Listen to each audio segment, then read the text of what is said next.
qishloq sharoitida yashaydigan o'quvchilarimdan bitta oddiysini sizga aytib beraman. 0 da bo'lgan. Meni kursimni olib o'qigandan keyin qaynatasi qaynana yordam bergan, qaynatasi bilan xo'jayinisi uyiga haydab yuborgan, urishib.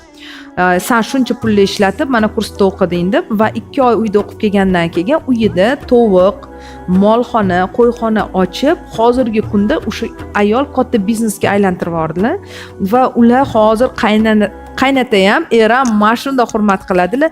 Nafaqat bu biznesni rivojlantirdilar. Ko'p gapiradilar, chiqib ustoz bilim olish kerak ekanini bekorga aytmas ekansiz. Men endi tushunib yetaman bu gap mazmunini. Nafaqat o'zimga yordamim tegdi, oilam o'sdi, dunyoqarashimiz o'sdi.